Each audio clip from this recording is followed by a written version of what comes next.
Now that you've had surgery, let's talk about all the things that you'll need to know for going home in your post-operative care.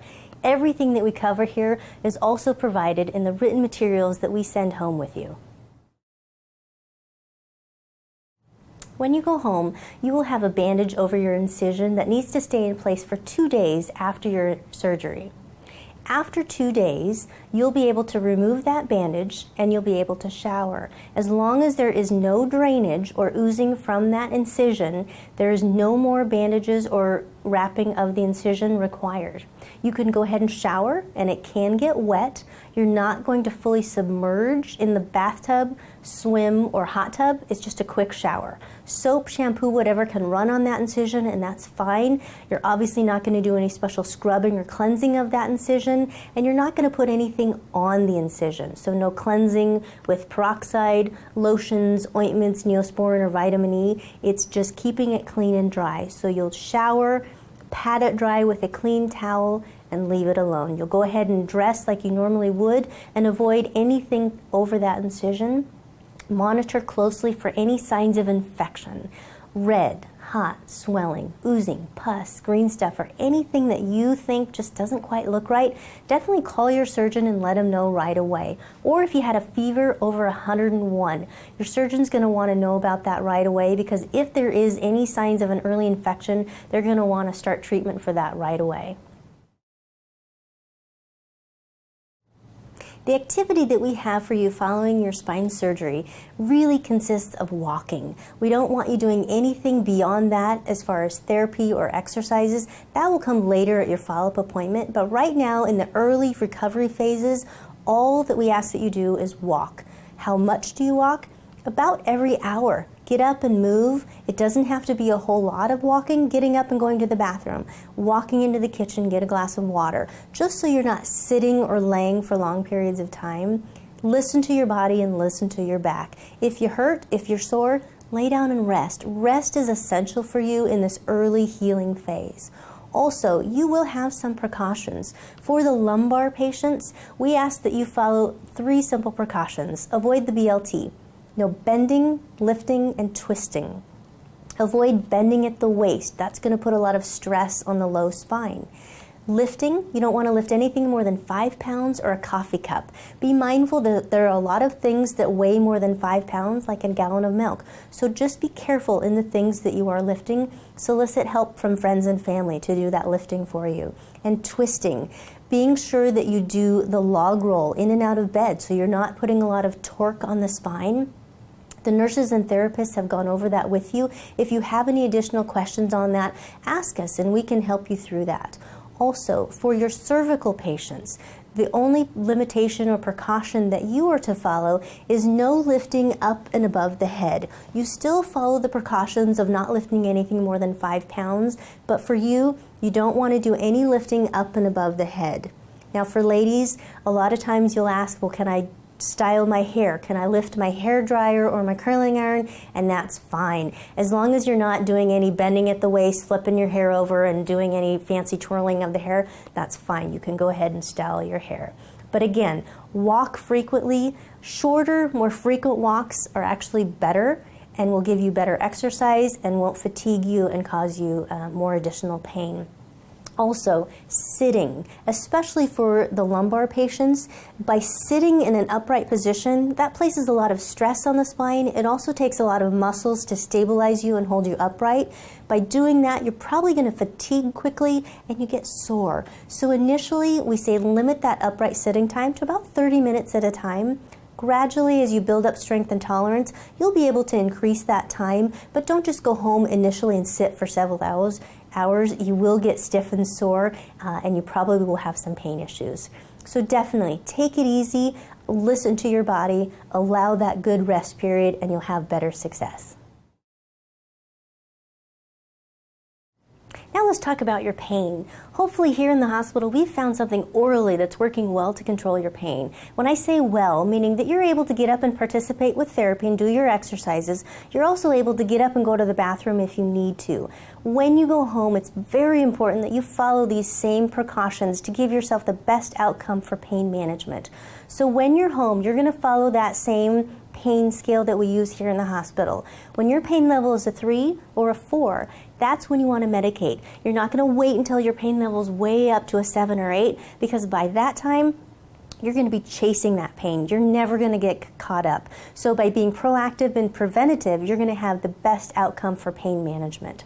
Also, when you take your pain pills, it's very important that you always make sure that you either have something in your stomach or you take a little snack. It doesn't have to be a full meal, crackers, milk, yogurt, just a little something to coat your stomach. Get that in your stomach first and then take your pain pill. Also, it's really important to track and write down the medications that you're taking. We will send you home with one of these pain medication records that you can take home, and also follow with the date, the time, what your pain score is before you take your pain medication, and then also the dose, so that you know that if you're taking 1 or 2 at a time. Give yourself about a half an hour, 45 minutes for that pain medication to kick in. Then you're going to write down your pain score again. Ideally, obviously, we want to make sure that that pain level is coming down. But if for some reason your pain level is not, or even if it's increasing, you're going to want to make note of that. This is a great communication tool. So if you're finding that your pain is not being well controlled, you're going to want to notify your surgeon and let him know. And this is a great way to communicate that with him.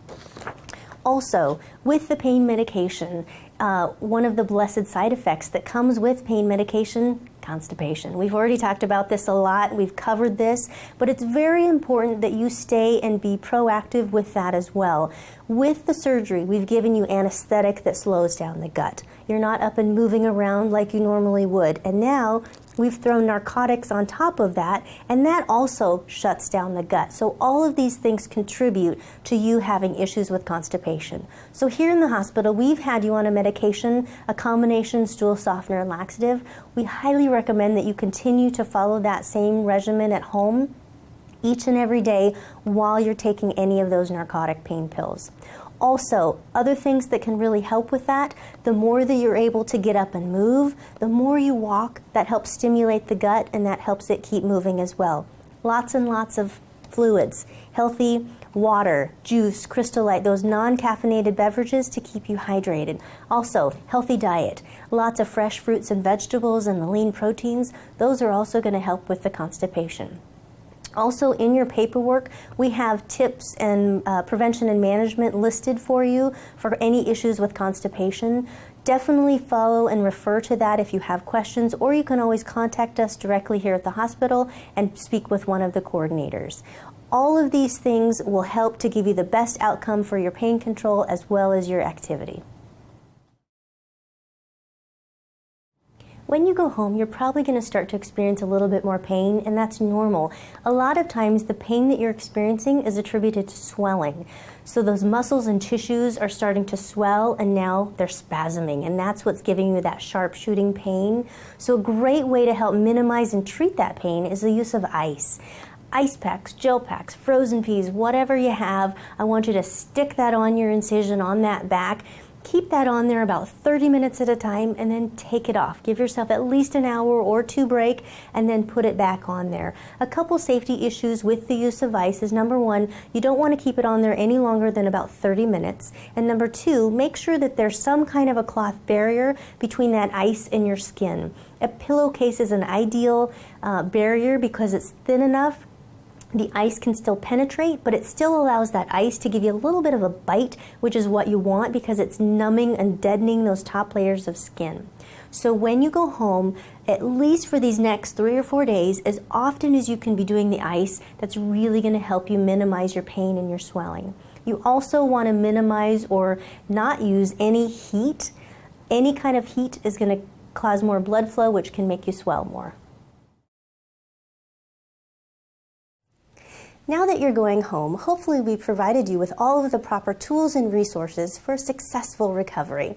However, there might be some times when you would need to call and let your surgeon know about some things. First of all, pain. If you ever have uncontrolled or a change in your pain, or especially numbness or tingling that's different than what you had prior to surgery. Signs of an infection. We talked about that before, especially if you have a fever, anything over 101. changes in your bowel or bladder, if you can't go to the bathroom, or if you have issues with constipation, call us and let us know and we can help you work through that process. Very importantly, especially for spine patients, if you ever develop numbness in what we call the saddle area, if you were to sit on a horse, any area that touches that saddle suddenly becomes numb, that could be a medical emergency and you're going to need to notify your surgeon right away for that. But most importantly, you're going to be the best judge of whether or not something just doesn't seem right. In any case, call your surgeon or even call one of the coordinators here at the hospital and we'll definitely work you through that process. Now that it's time to go home, I want to give you a couple words of encouragement. What you're going to go through is a healing process. Allow yourself to go through that process. Be patient with yourself and don't rush things.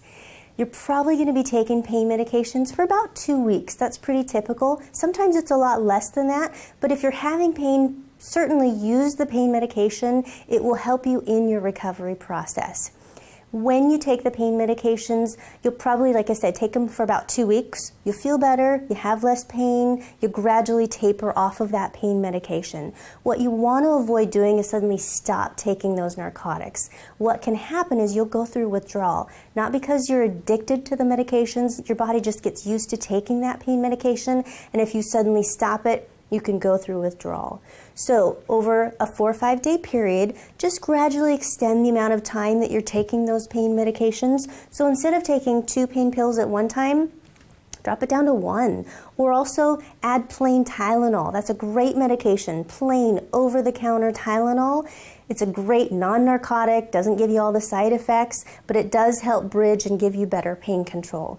Again, 4 or 5 day period, gradually extend and get yourself off of those narcotics.